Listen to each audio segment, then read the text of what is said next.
Mari kita berdoa. Besem haab we haben we ruah hakodes Elohe Ehad. Dalam nama Bapa, Putra dan Roh Kudus, Tuhan yang Esa. Bapa di sorga, kami memuji dan mengucap syukur kepadamu atas segala kasih, karunia, anugerah, limpah rahmat dan berkat-Mu. Atas segala perkenanan Tuhan yang telah memilih dan menetapkan kami untuk menjadi anak-anak-Mu. Membuka hati kami untuk percaya akan kasih karunia-Mu, anugerah-Mu, belas kasihan-Mu. Atas karya Kristus Yesus yang sudah menebus kami, membebaskan kami, mengampuni kami, bahkan memberikan kami hidup yang kekal. Untuk itu kami mau menaikkan ucapan syukur kami yang tak terhingga kepadamu. Seraya senantiasa menyerahkan diri kami di hadapan Engkau. Sebab di dalam Engkau kami akan terpelihara dengan sempurna. Karena Engkau adalah pemelihara yang kekal. Saat ini di tengah-tengah persekutuan ibadah kami.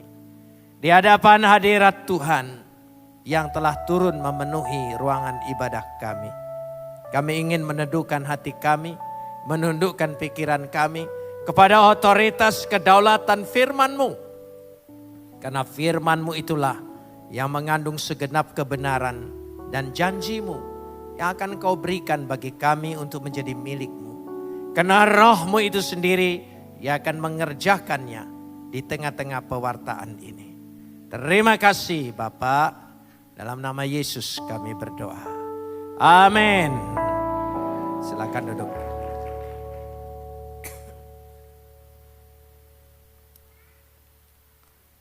Shalom.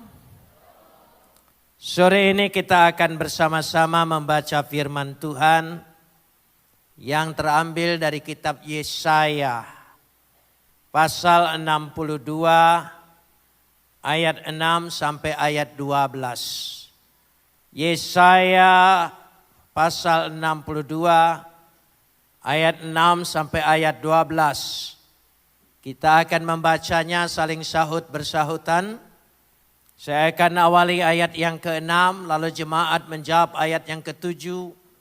Dan seterusnya saling ganti bergantian sampai tiba pada ayat yang ke-12. Di atas tembok-tembokmu hai Yerusalem telah kutempatkan pengintai-pengintai. Sepanjang hari dan sepanjang malam mereka tidak akan pernah berdiam diri. Hai kamu yang harus mengingatkan Tuhan kepada Sion, janganlah kamu tinggal tenang. Ayat 7.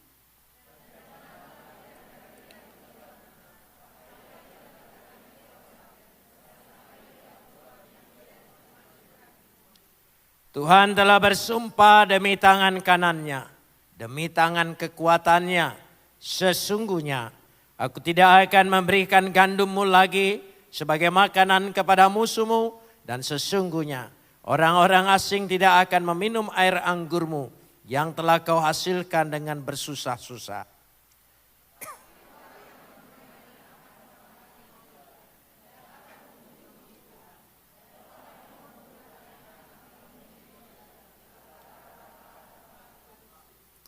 Berjalanlah, berjalanlah melalui pintu-pintu gerbang.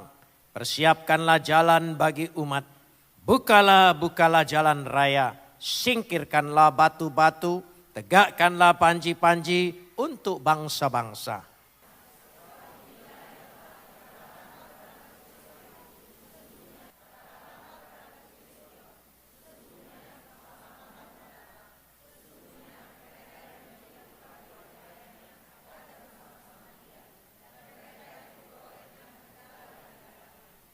Orang akan menyebut mereka bangsa kudus, orang-orang tebusan Tuhan. Dan engkau akan disebut yang dicari, kota yang tidak ditinggalkan.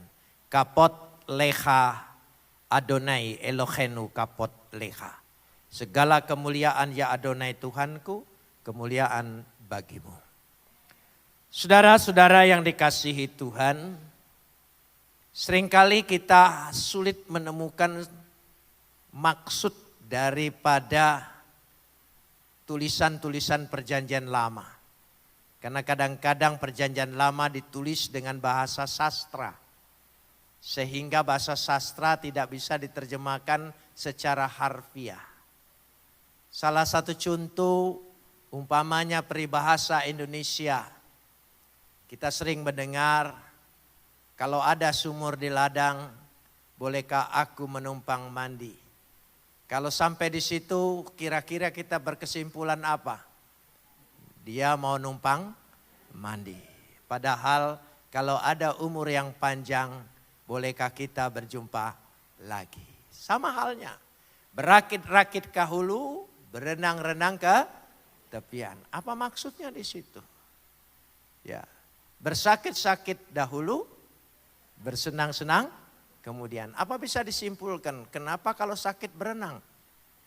Nah, kan tidak bisa, saudara. Jadi karena itu sama halnya. Di atas tembok-tembokmu, hai Yerusalem. Yerusalem adalah kota yang berbenteng, bertembok. Dan itu adalah simbol umat Tuhan. Jadi umat Tuhan, gereja Tuhan itu kota Tuhan. Kota tempat kediaman Tuhan. Jadi itu penting sekali. Saudara harus tahu umat Tuhan yang ada di tempat ini, gereja ada di tempat ini adalah kota Tuhan. Ibu kota Tuhan. Amin. Dan kotanya dikatakan adalah kota yang berbenteng. Apa yang dimaksudkan di atas tembok-tembokmu? Kalau kota yang berbenteng artinya dia terpisah. Umat yang terpisah, dipisahkan, dikuduskan, disucikan. Menjadi miliknya sendiri. Dan itulah umat Tuhan. Karena dia umat pilihan Tuhan atas kedaulatan Tuhan. Dan Tuhan menjadikan janjinya. Dan dia memberikan janji. Saudara percaya saudara umat Tuhan? Saudara menerima janji. Jadi Alkitab ini adalah janji Tuhan. Dia bukan hukum Tuhan, tidak. Karena itu dari awal disebut perjanjian lama, perjanjian baru. Jadi isinya adalah janji-janji Tuhan. Itu beda sekali. Pengertian kitab suci kita dengan yang lain beda. Beda, bukan beti, beda tipis, tidak, beda jauh. Kalau tidak beda saya tidak akan pindah. Saudara, jadi beda betul. Sama halnya, saya ingin tanya supaya kita bisa mengerti di sini. Saudara percaya Tuhan itu pencipta halik langit dan bumi? Dia maha kuasa? Ya, dia adalah Tuhan semesta alam. Saudara percaya? Orang lain juga percaya. Apa bedanya? Ada bedanya. Ya, kita bukan pengikut. Setiap orang percaya disebut anak-anaknya. Dan dia adalah Bapak. Relasi kita Bapak dan anak. Bapak dan anak beda. Jadi kalau Bapak dan anak, hubungan kita, doa kita, sikap kita memohon kepada dia, mohon sebagai anak. Bukan sebagai umat. Bukan. Bukan sebagai pengikut. Tapi sebagai anak.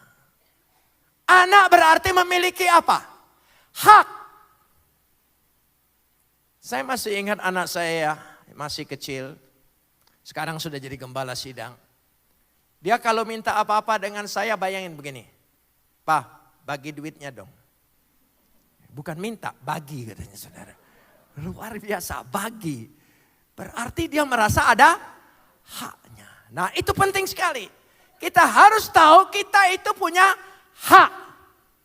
Hak yang dikatakan di sini adalah hak untuk menagih janji Tuhan. Hak menagih janji Tuhan. Tuhan berjanji. Dia pasti menepati. Amin. Tuhan kita bukan penyanyi dangdut. Dia berjanji, dia yang mengingkari. Saudara, ya bukan. Tuhan kita dia berjanji, dia pasti menepati. Amin. Nah itu. Dan kita anak-anaknya. Kita punya hak. Bapa kami di sorga. Bapa kita di mana? Kalau kita kembali ke sorga itu namanya pulang kampung. Pasti enggak? Pasti. Kita pulang kampung. Orang lain itu perantauan. Belum tentu pulang, saudara ya. Loh iya, itu bedanya. Jadi dikatakan sini di atas tembok-tembokmu Yerusalem telah kutempatkan. Coba perhatikan. Telah kutempatkan. Ya, hifkati. Aku taruh di sana. Apa? Dikatakan pengintai. Sebetulnya dalam bahasa Ibrani ada dua. Kata pengintai yang pertama adalah ragal. Ragal itu berarti manusia. Sebagaimana Joshua dan Kaleb mengintai tanah Kanaan. Dia mengintai. Ya, ada pengintai manusia. Tetapi dikatakan sini kata yang kedua adalah somrim. Malaikat-malaikat Tuhan. Makhluk sorgawi ditempatkan oleh Tuhan untuk mengawal, untuk menjaga, untuk memelihara umat Tuhan. Amin. Jadi kita ini ada pengawalnya, ada yang jaga. Apa namanya? Malaikat Tuhan. Nah saudara, saya ingin kasih contoh untuk tes saudara. Seandainya saudara malam jalan ke kamar mandi aja, jangan jauh-jauh, di tempat yang gelap. Lalu berdiri bulu kudukmu. Ya, lalu seperti ada yang ngikuti. Apa yang saudara pikir? Ayo jujur. Apa? Hantu. Karena saudara terlalu banyak karunia kehantuan. Mestinya kita harus percaya. Itu malaikat. Kalau malaikat ada ketakutan tidak dalam diri kita? Dia makhluk sorgawi. Kalau dia hadir memang suasananya agak beda. Dia bukan makhluk biasa. Dia makhluk sorgawi. Jadi mulai malam hari ini kalau saudara merasa tidak enak ada sesuatu ketika saudara sendirian atau melihat bayangan. Saudara katakan apa? Malaikat. Karena Tuhan perintahkan malaikat-malaikat berkemah sekeliling orang percaya. Amin. Di sini dimaksudkan telah kutempatkan hifkati somrim. Penjaga. Itu yang dikatakan di situ. Kenapa demikian? Karena umat yang berharga, biji mata Tuhan, tidak mungkin Tuhan abaikan, tidak mungkin Tuhan biarkan. Berharga. Kalau berharga taruh di mana? Coba. Pasti ibu-ibu punya benda berharga. Saya ingin tanya, taruh sembarangan? Tidak, taruh di mana? Itu. Uang yang paling berharga lembaran kita berapa? 100.000. Yang kira-kira kurang berharga berapa? 1.000. 100.000 dan 1.000 itu saudara suka dialog. Iya. 100.000 dengan sombongnya dia berkata, aku uang yang paling berharga. Kalau dijaga, dijaga benar-benar. Kalau dipegang erat-erat. Dan tidak boleh lalai begitu saja. Dan aku selalu di tangan-tangan orang kaya. Kalau jatuh ke tangan orang miskin, aku hanya numpang lewat. Loh iya. Tapi uang 1.000 bilang begini, kamu memang hebat. Saya akui. Tapi yang paling setia pergi ke gereja adalah aku.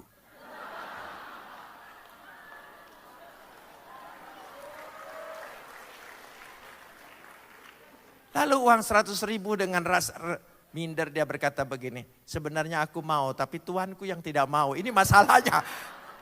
Oh iya. Dari situ letaknya. Jadi Tuhan itu menjaga kita karena berharga. Nilainya berapa? Lebih dari 100.000. Dia jaga, dia pelihara. Betul-betul benda berharga. Tidak mungkin benda kotor saudara taruh di tempat benda berharga. Dari situ letaknya di sini. Karena itu kita berharga. Perhatikan saudara. Sepanjang hari, tolong sambung apa? sepanjang malam apa? Mereka tidak akan pernah berdiam diri. Tidak akan berdiam diri. Artinya apa? Tamid, bahasa Ibraninya tamid. Terus menerus, tiada henti, dia jaga, dia pelihara karena engkau berharga di mata Tuhan. Amin. Gitu. Saudara, kalau saudara merasa berharga, beda harga dirinya. Beda masa depannya. Beda langkahnya. Amin saudara. Beda kepercayaan dirinya. Beda. Kalau saudara merasa tidak berharga, waduh. Mentalnya sudah jatuh duluan saudara. Kita berharga. Biarlah orang lain tidak menghargai. Cuek aja. Tidak apa-apa.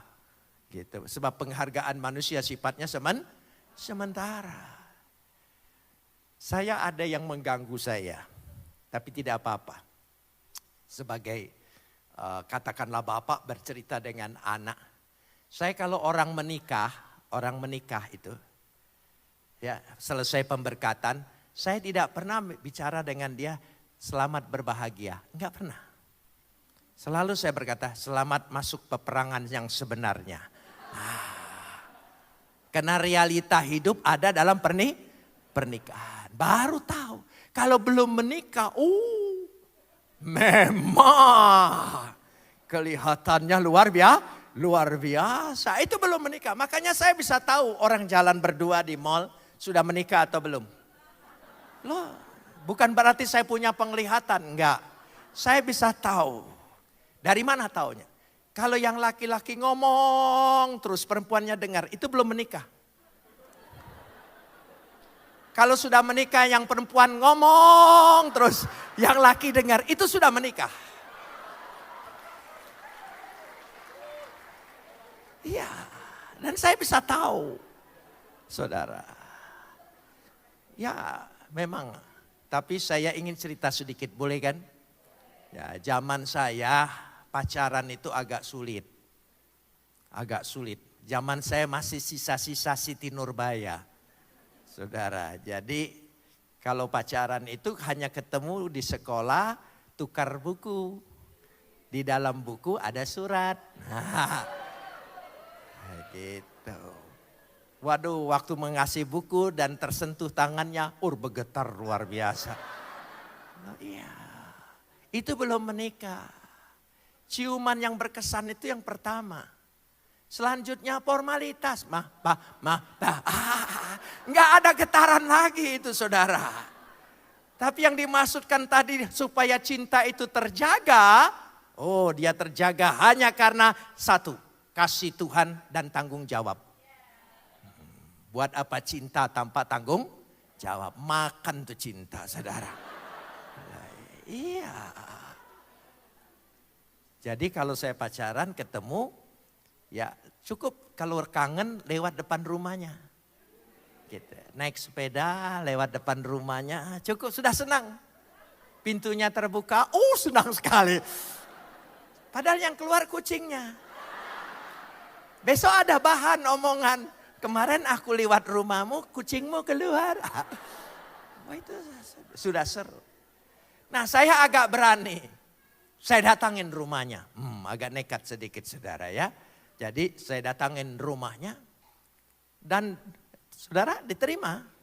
Tapi bayangkan saja. Kita mau ngobrol dengan dia, bapaknya ada di situ. Itu zaman dulu, enggak bisa. Jadi dia, saya, bapaknya di tengah. Coba bayangkan mau ngobrol apa? Berdua aja ngobrolnya susah. Datang orang ini lagi saudara. Jadi tidak ada bahan omongan, hilang semua. Lalu saya lihat itu cicak. Gitu. Bapaknya jawab, belum pernah lihat cicak.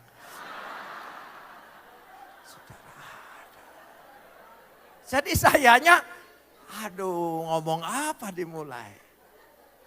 Dan dulu cukup bersentuh kaki dengan kaki.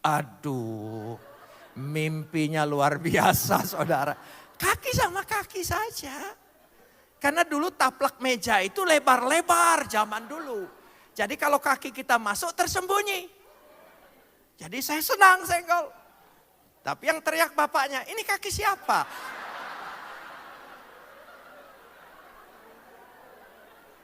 Loh iya, itu belum menikah. Jadi kalau itu cinta, coba berapa lama cinta itu? Ya, ada waktu daluarsanya, saudara. Ada waktunya. Tapi kasih Tuhan sepanjang masa, sepanjang hidup, kekal selama-lamanya. Amin. Jadi andalkan kasih Tuhan. Amin. Loh iya. Kalau tidak, saudara, istri, ya, kalau masih pacaran, calon pacar kita itu kalau mau ketemu kita pakai perfumnya, sampai ujung roknya pun emangnya yang mau nyium siapa di situ, saudara? Loh iya. Coba kalau sudah menikah, bau balsam.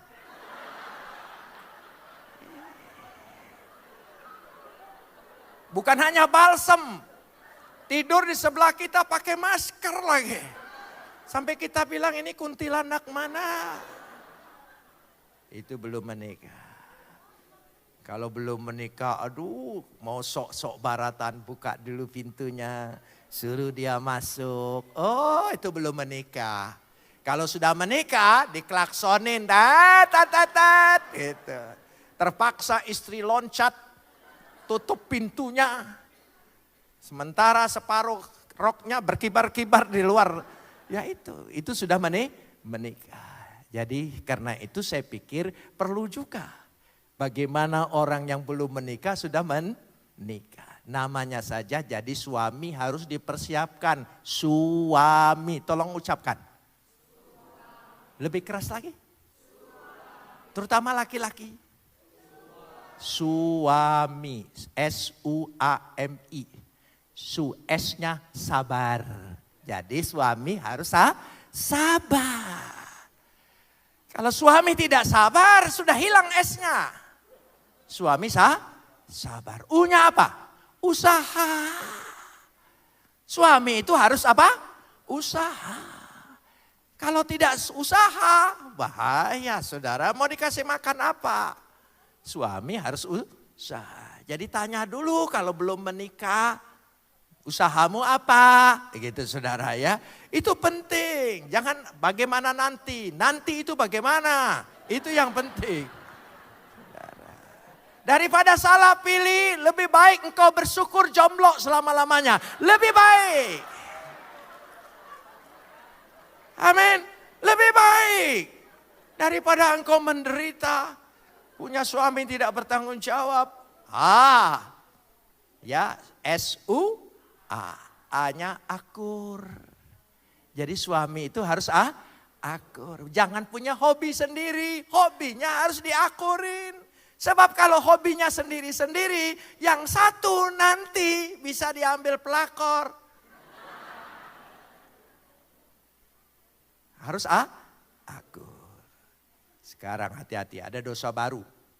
Dosa baru itu namanya jarpendos. Jarpendos, jari-jari penuh dosa. Iya, berhadapan dengan suami istri tapi yang dihubungin siapa gitu saudara ya. Ya udah itu, saya tidak nyindir, saya nyinggung aja gitu ya.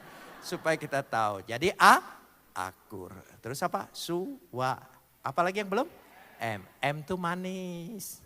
Suami harus berkata manis. Dulu kenapa dia mau dengan kita? Karena mulut kita terlalu manis. Ya kita harus berani bilang sayang. Oh beda saudara. Ya, jadi sayangnya itu jangan yang. Bukan begitu, yang intonasinya itu penuh nada kasih. Jangan saudara ya. Itu yang mana? Yang memangnya saudara ya.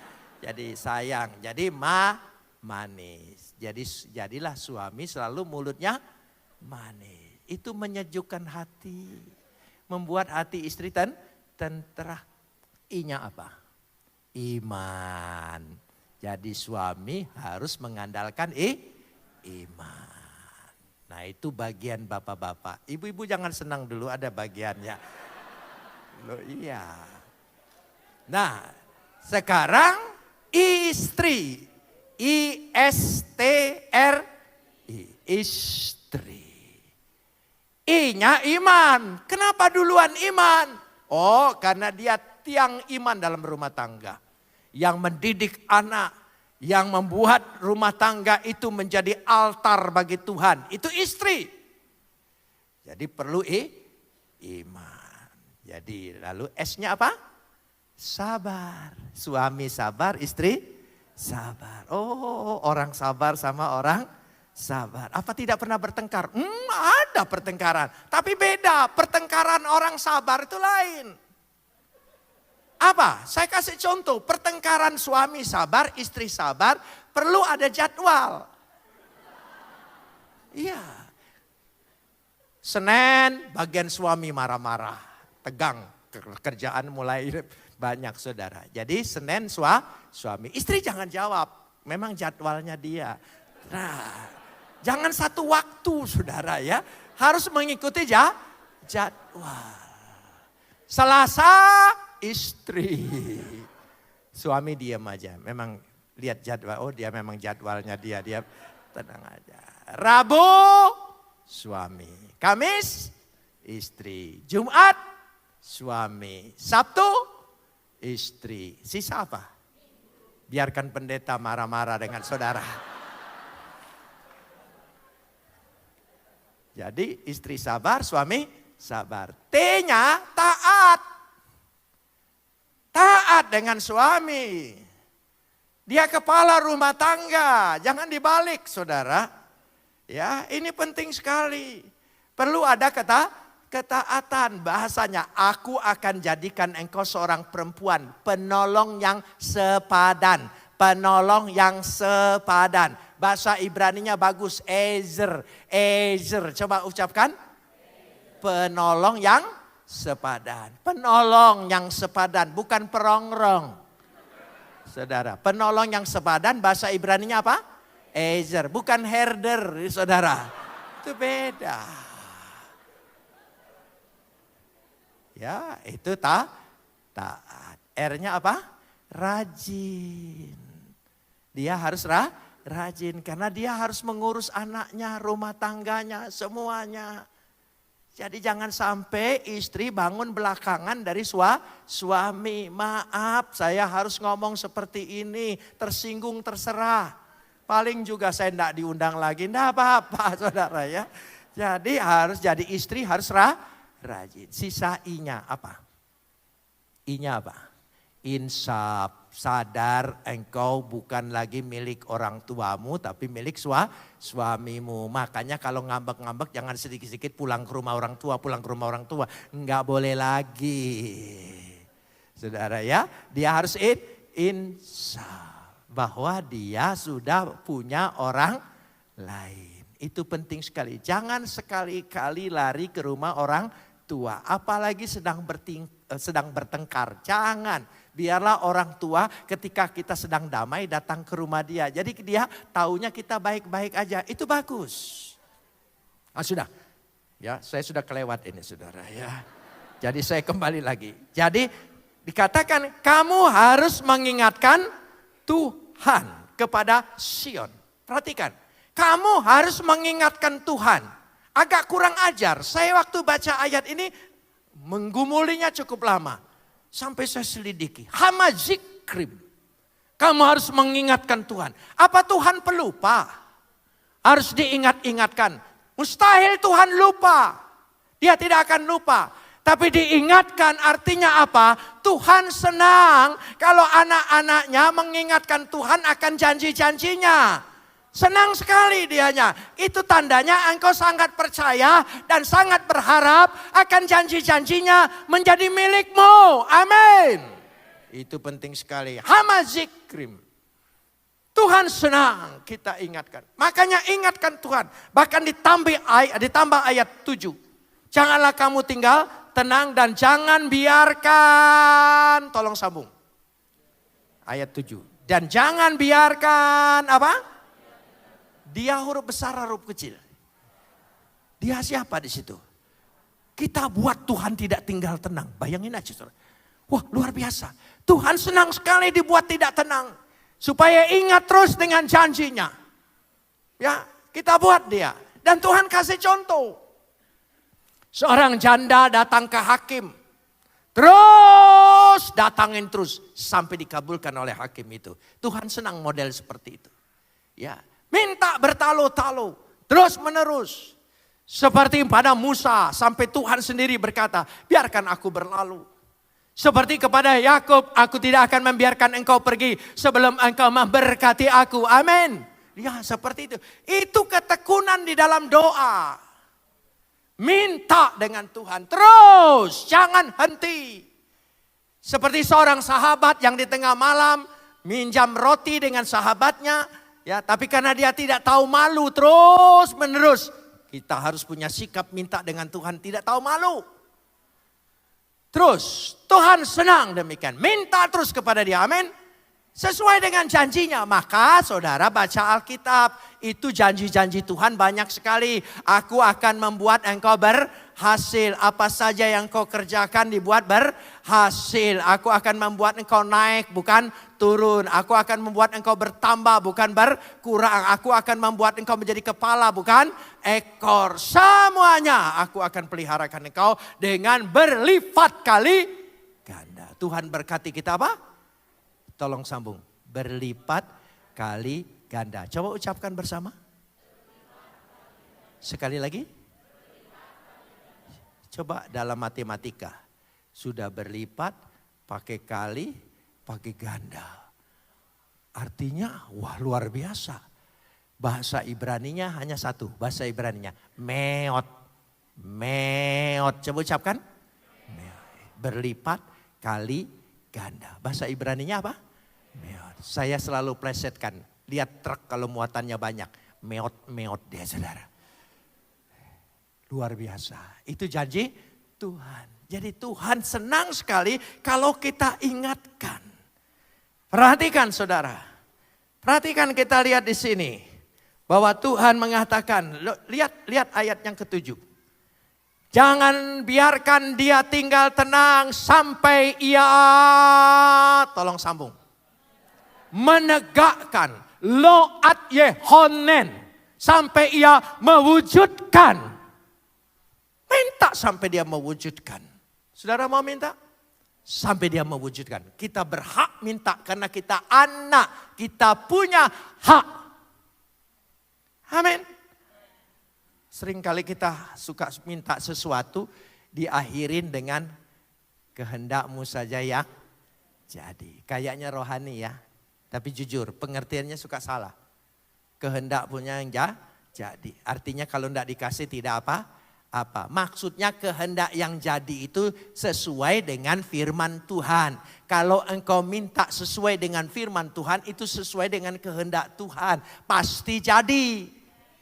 Saudara. Kecuali engkau minta tambah istriku. Enggak mungkin. Karena itu bertentangan dengan firman. Segala yang bertentangan dengan firman itu bukan kehendak Tuhan. Jadi selagi engkau minta dilimpahin rezeki, disehatkan, diberikan kesembuhan, diberikan mujizat. Itu semua Tuhan janjikan sesuai dengan firman Tuhan. Berarti engkau meminta sesuai dengan kehendak Tuhan. Bukan berarti kehendakmu yang jadi mementahkan kembali permintaanmu. Jangan punya pengertian seperti itu. Karena itu doa Yesus, lihat riwayatnya. Ketika dia akan masuk kepada kesengsaraan, dia berkata, kalau bisa cawan ini berlalu. Padahal Tuhan menghendaki dia harus mati. Ya, lewat Via Dolorosa menderita. Tapi dia berkata kalau bisa cawan ini berlalu. Tapi akhirnya dia menyerah, kehendakmu saja yang jadi. Karena rencana Tuhan, kehendak Tuhan, dia mati buat saya dan saudara. Di situ letaknya. Itu pengertian kehendak Tuhan yang jadi. Loat Yehonen, sampai ia menegakkan. Coba perhatikan ayat ini. Sampai ia menegakkan. Dan sampai ia, tolong sambung. Membuat Weat Yasim. Tadi ya dikatakan lo Yehonen, sampai ia menegakkan wujud nyata, sampai dia membuat, itu memberikan apa yang kita minta. Amin. Mulai malam hari ini berdoalah dengan keberanian sebagai anak, meminta kepada Bapa. Amin. Minta, desak terus, dia menantang. Beda dengan Bapak dunia. Bapak dunia kalau janji gampang sekali. Nanti saya bawa engkau ke Disneyland ya. Kepada anaknya. Maksud dia dupan. Tapi supaya keren Disneyland. Anaknya mengingatkan terus, namanya anak kan selalu bertanya. Kapan Pak? Kapan Pak? Lama-lama dijengkel. Diam kau. Orang lagi tidak ada uang, kau minta saja ya. Loh iya gitu. Itu Bapak dunia. Tapi Bapak kita lain. Dia nantang kita. Buat aku tidak tenang atas permintaanmu. Sampai aku menegakkan. Sampai aku membuat. Artinya dia menantang. Dia beri hak kita minta kepadanya. Beri kemuliaan bagi dia. Amin. Beri kemuliaan. Saudara, saya ingin cerita sedikit. Saya ditahan 6 tahun dalam penjara. Karena ikut Yesus. Bukan karena KPK.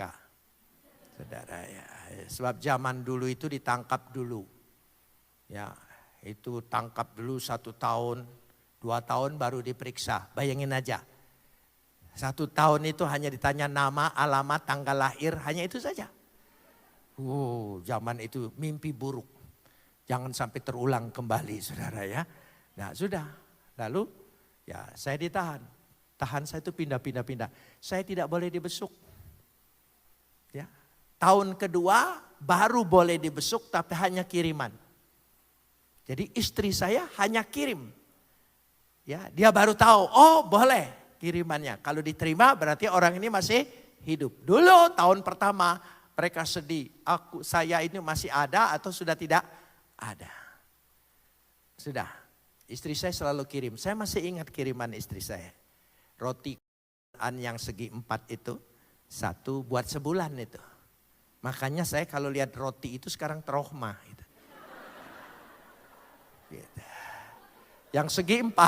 Ya, yang segi 4 itu. Yang isinya macam-macam gitu. Lalu odol yang besar itu 1. Sabun mandi 1. Itu kirimannya. Nah saudara, saya 1 tahun lebih sebelum dikirim, kami tidak pernah lagi sikat gigi itu pakai odol. Jadi itu sikat giginya aja sudah balik ke sana, balik ke sini, terbuka ke sana. Itu kena gusi sakit saudara. Tapi hanya itu saja. Begitu dikasih odol, waduh. Kayaknya enggak mau kumur-kumur saya saudara. Wah itu nikmatnya luar biasa. Saudara mau mengerti arti kenikmatan sekecil apapun, saya doakan masuk penjara, saudara bisa mengerti. Ya, terbayang nasi gorengnya istri itu luar biasa, menghargai sekali. Ya itu ingat saya. Nah saudara, kan di penjara itu teman-teman minta. Jadi seminggu habis odolnya. Nah odol zaman dulu itu masih bisa di belakangnya dibuka gitu. Dibelah gitu, dikorek-korek. Habis tuntas. Lalu saya berpikir. Wah kalau begitu siapa tahu istri saya kirim. Orang suami istri itu ada kontak loh. Saya kalau pergi ke daerah pulang saya mau makan apa. Enggak boleh pesan. Pasti ada di rumah. Kontak, makanya laki-laki itu tidak bisa nyeleweng, kontak dia, hati-hati saudara, radarnya lebih tajam dari satelit apapun, walaupun belum ada bukti. Saudara, karena berjanji 2 menjadi 1, mestinya supaya tidak menjadi 1 berdoa, waktu menikah bilang 2 jangan jadi 1, 2 tetap 2. Nah saudara dikawinkan atau tidak oleh gereja saudara. Jadi sudah saya pikir istri saya kirim. Saya mulai berdoa dengan Tuhan. Tuhan saya mau minta odol. Saya tidak tega saudara minta dengan Tuhan odol. Karena saya ini bertobat sebagai orang Protestan. Orang Protestan itu tidak pernah dididik minta yang kecil-kecil, minta yang besar-besar, doa syafaat, Afrika, pemerintah, semua itu saja saudara. Jadi tidak pernah ada daftar odol itu enggak ada.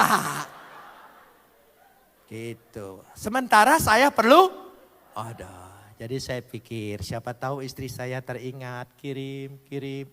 Nah, waktu besuk jam 9 pagi sampai jam 2 siang. Saya kasih tahu supaya apa nanti punya pengalaman gitu ya. Jadi setiap kali ada panggilan kiriman saya imani. Nama saya ada. Nama saya ada. Sampai jam 2 enggak ada. Dari jam 2 sampai jam 5 saya masih punya harapan. Karena saya di penjara Kalisosok itu di sebelahnya kantor Kejaksaan Negeri. Saya punya teman dari Jakarta ini seorang pengacara yang cukup terkenal. Kalau pergi ke Surabaya selalu titip uang. Yaitu Adenan Buyung Nasution. Ya, selalu dianya titip uang ke jaksa di situ untuk saya. Jadi dari jam 2 sampai jam 5 saya berdoa. Bang Buyung kirim, Bang Buyung kirim, Bang Buyung kirim. Sampai jam 5 kami sudah suruh mandi semua.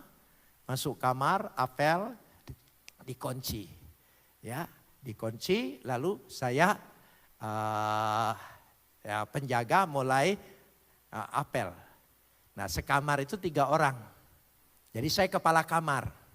Itu gunanya kalau ditahan lebih lama. Jadi kepala saudara ya. Jadi kalau ditahan itu jangan sebentar-sebentar. Jadi lama jadi kepala. Gitu. Jadi saya ditanya berapa? 3 lengkap. Oke sudah. Begitu saja terus. Sudah doa malam, doa sore saya sudah di situ doa Tuhan. Saya tahu engkau sibuk. Jadi tidak mungkin hanya ngurusin Jam 7 malam pintu kamar saya dibuka. Ada orang yang baru ditangkap masuk. Dia lirik sana lirik sini. Di antara kami bertiga. Ternyata muka saya lebih tidak kriminal kali. Jadi dia deketin saya. Kok boleh enggak saya tidur di sini? Oh boleh. Saya pinjemin tikar. Saya pinjemin bantal. Saya banyak tikar warisan dari yang bebas-bebas itu. Ya, gunanya ditahan lebih lama dapat warisan. Jadi saya banyak tikarnya, saya pinjemin bantal. Ya silakan tidur di situ. Lalu dia bawa keranjang plastik, kantong plastik. Lalu dia titip kok katanya. Sebab orang baru takut dia apa-apain. Jadi dia titip. Saya buka kantong plastik, isinya odol. Tidak tanggung-tanggung, 10 odol. Saya sampai kaget, kok ini odol semua? Oh ya, dia juga kaget. W punya toko, waktu W ditangkap, W gugup. Dia pikir masukin sabun, masukin apa, ternyata masukin odol semua. Jadi malam itu saya dapat tidak tanggung-tanggung 10 odol. Tuhan itu cara mengabulkan doa kita luar biasa. Makanya jangan suka mengatur Tuhan. Sebab Tuhan punya jalan di luar pikiran kita. Tidak pernah terpikirkan. Yang dipikirkan istri, yang dipikirkan Bang Buyung. Enggak, lewat semua. Ada jalan lain. Ada jalan lain. Apa jalan lain itu? Dia lewat situ. Ya sudah saya senang. Sikat gigi tidak boleh pinjam. Ya sudah saya dapat 10. Oh nyamanlah saya saudara ya. Nah sudah besok pagi dia di Bon. Diperiksa jam 9. Sampai jam 5 apel. Saya bilang 4, 1 di luar, 3 di dalam. Petugas bilang coret saja. Itu salah tangkap. Rupanya dia hanya untuk kirim odol.